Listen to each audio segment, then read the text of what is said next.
Action is needed to save our local and national ecosystems, suffering due to urban sprawl and the lack of biodiversity in these areas. Our native plant and wildlife populations suffer from suburbanization and the lack of biodiversity in our communities. We will examine the environmental impact of grass lawns, pesticides, and urban sprawl, and the steps needed to enrich our environments by incentivizing homeowners and corporations to support local ecosystems. When you think of the stereotypical American home, what do you see? Do you envision something like this?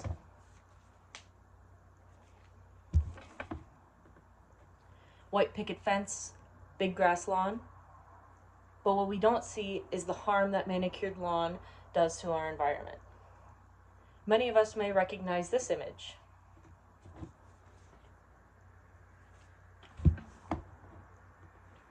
It is from Tim Burton's 1990 film, Edward Scissorhands.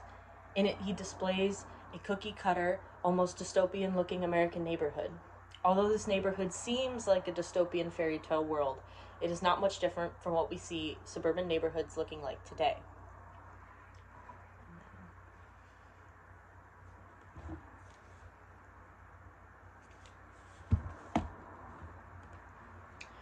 The origin of America's fascination with pristine grass lawns as a symbol of wealth and status.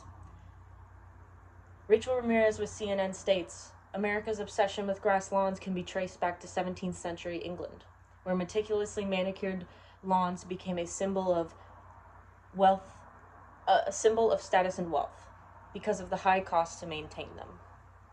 According to Brayley Hart with the National Wildlife Federation, the landowners, with their sprawling lawns, stood in stark contrast to the common people, whose lands were utilitarian, used for growing crops and sustaining livestock.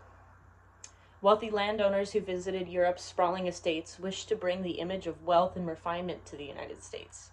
According to Brayley Hart, again with the National Wildlife Federation, motivated by a combination of national pride and desire to reflect the prosperity of America, the country's wealthy set about importing this symbol of European refinement.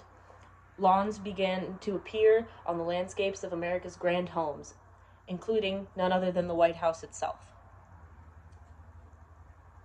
It is clear grass lawns are a fixture of an affluent way of life that we inherited from our European predecessors, but their environmental impact will only destroy America's natural ecosystems. These barren yards litter the landscape and have a massive health and environmental impact.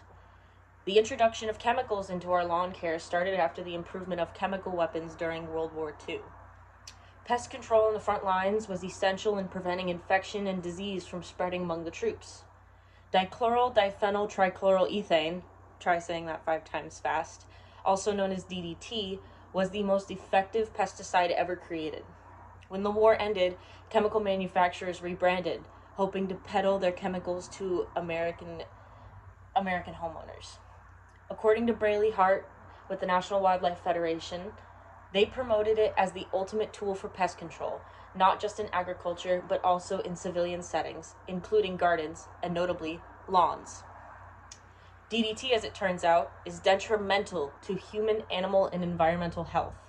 Rachel Carson's work, Silent Spring, published in 1962, describes how DDT infiltrated the food chain, accumulating in the fatty tissues of animals and human beings, causing cancer, genetic damage, and a long list of other ailments. Matthew Ponsford with CNN states, in 2005, a NASA satellite study found that American residential lawns take up 49,000 square miles, nearly equal in size to the entire country of Greece. According to an article written again by Matthew Ponsford with CNN, their maintenance produces more greenhouse gases than they absorb, and they are biodiversity deserts that have contributed to vanishing insect populations.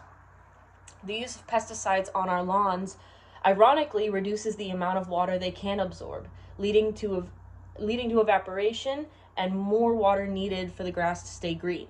Water runoff carrying high amounts of phosphorus and nitrogen from our fertilizers travel into our reservoirs, lakes, oceans, causing algae blooms. As algae dies, the water becomes hypoxic, killing organisms within the water and affecting the local wildlife who rely on this water and organisms for food. It is evident that chemicals we use to maintain our lawns are detrimental to our environment. But how much water are our lawns using? Manicured lawns use massive amounts of water. According to Mary Talbert with the National Resource Defense Council, every year across the country, lawns consume nearly 3 trillion gallons of water a year, 200 million gallons of gas for all of that mowing, and 70 million pounds of pesticides. Lawns are notoriously overwatered, especially in places with arid climates like California, where it takes much more water to keep lawns looking pristine all year round. According to the article, The Impact of the American Lawn Ideal on Environmental Livability by Louis C. Shern and Ann C. Solcombe, rainfall is often supplemented by lawn sprinkling systems, and it has been reported that lawns are routinely overwatered by 20 to 30%. According to the EPA, an American family of 4 uses 400 gallons of water per day, and about 30% of that is devoted to outdoor uses. More than half of the outdoor water is used for watering lawns and gardens. But what can we do to improve the way we water our lawns? Or better yet, replace them with native plants.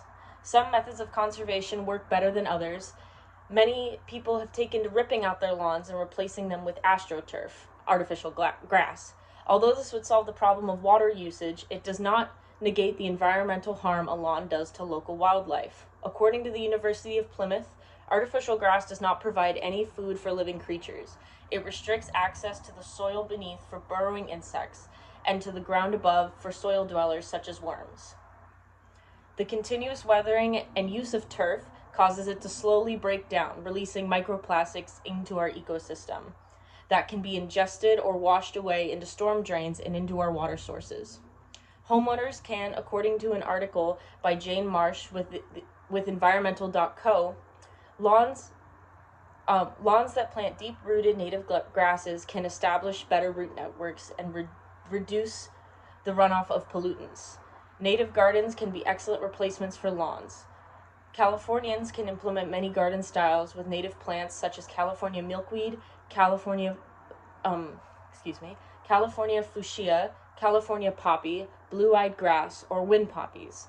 Creating incentives such as funding or tax cuts for homeowners to replace their lawns is a great way for us to combat the issue grass turf causes.